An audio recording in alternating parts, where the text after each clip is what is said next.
Hello everyone. Today we are going to take the topic of basic accounting concepts. We call these concepts as assumptions also. Accounting concepts are the fundamental assumptions and propositions within which the accounting operates. They are generally accepted accounting rules on the basis of which financial transactions are recorded in the books of accounts, and we prepare financial statements on the basis of such books. Here you can see the list of 13 such concepts, and now we are going to deal with these concepts one by one. So let us start with the first concept. The first concept is business entity concept. Business entity concept states that business is considered a separate entity distinct from its owner. The proprietor of the business is considered a creditor of the business to the extent of his capital, and the capital invested by this proprietor is considered as a liability of the firm, like similar to borrowing from outsiders. We prepare separate set of books of accounts for recording business transactions. Transactions are to be recorded from the point of view of the business entity. We will never record any business transaction from the point of view of the proprietor. Also, in addition to this, the personal transactions of the owner will never be recorded in the books of accounts of business. We can take example for better understanding. House, car, investment and personal income and expenditure of the proprietor should be kept separate from the accounts of the business entity. If cash or goods withdrawn by the proprietor, it will be considered as the drawings, and firm may charge interest on such drawings. Also, if the same proprietor has some other business entities, has some other business also, its accounts should be kept separately. If this assumption of separated business entity is not followed, the net profit and financial position of the business entity cannot be determined with accuracy. Right? So, this is all about the business entity concept. After this, the second important accounting concept is money measurement. Money measurement concept, or we can call it as money measurement principle. Now, transactions that can be measured in terms of money only are recorded in the books of accounts. What it means? That the transactions which are related with the business but cannot be measured in terms of money will never be recorded in the books of accounts. They will be ignored, right?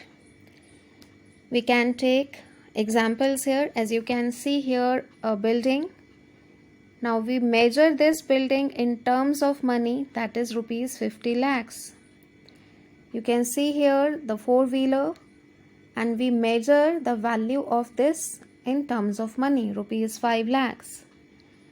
So every transaction which can be measured in the terms of money can be recorded in the books of accounts. Other examples like payment of salary, receipt of income are such examples which we can easily measure in terms of money. But one more example I just want to give you. If we say that we have done an appointment of a manager, this is a transaction related to business, but this cannot be measured in terms of money. Same way, harmonious relationship between employer and employee, team of dedicated employees. These are some qualitative transactions, but again we cannot quantify them, so we cannot record these transactions in books of accounts, although they are very important for the business. Also, I just want to add one more thing, that money measurement principle requires the recording of transactions in monetary form and not in the form of physical units. What it means? Let us understand this with one example. A firm has a building consisting of 6 rooms, 10 computers, 40 chairs, 10 tables, and stock of 4,000 meters of cloth. So these assets are in distinct unit. Stock is in meters, 10 computers, building having 6 rooms. So we cannot add these things together. Can we? The answer is big no. If all these assets are measured in terms of money, if we convert all these things in the form of money, then they can be easily added up, subtracted, right? And we can easily record the same in the books of accounts. So this is the meaning of money measurement principle or concept. Let us move ahead with the third very important principle or concept, going concern concept. We can call this going concern concept as the going concern assumption also.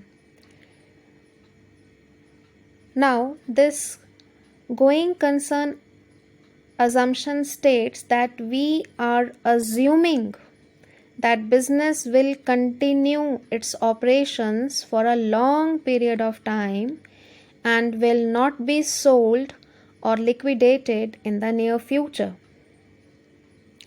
The business will last for a long time. Okay. That is why it is also called as the assumption of continuity. On the basis of this concept, I'm repeating this, on the basis of this concept only, fixed assets are recorded at their cost price less estimated depreciation based on useful life of that asset. And also, on the basis of this assumption only, we actually bifurcate our assets into different types like fixed assets, current assets. Same way, on the basis of this assumption only, we bifurcate our liabilities into different types, current liabilities, non-current liabilities. On the basis of this assumption only, we have divided our receipts into 2 types, capital receipts, revenue receipts. So this is very important assumption to be followed while doing accounting. Now, the next important point concept is accounting period concept. Now what is this accounting period? As you can see in this picture also, 1st April to 31st March. As per this going concern principle we just has discussed, life of the business is quite fairly long, but the users of financial accounting cannot wait for financial statements till the liquidation of the business. Is it possible that we will prepare our financial statements only when we liquidate? No. Moreover, actually, this is not a feasible proposition also, as there are many users of business like management, bankers, financial institutions, and creditors. They require accounting information at a regular interval so that they may take appropriate decisions on timely basis. So management requires information at a regular interval. Why? To review the operating and financial performance, and so that they can take corrective actions also. Bankers and financial institutions require accounting information to ensure regularity of interest payment and safety of the funded loan. Same way, government also needs accounting information on yearly basis. Why? So that they can collect various types of taxes. So it is therefore very important that all businesses should prepare their financial statements to know the profitability and financial position on periodic basis. Normally this is on yearly basis, right? So the interval of time here is called the accounting period. And one more important thing is the Companies Act 2013 and the Income Tax Act require that financial statements be prepared annually. Generally, business adopt their accounting year from 1st April to 31st March next year. Right? So this is very important principle, very important concept to be followed while preparing the accounts. That is all for today. Thank you.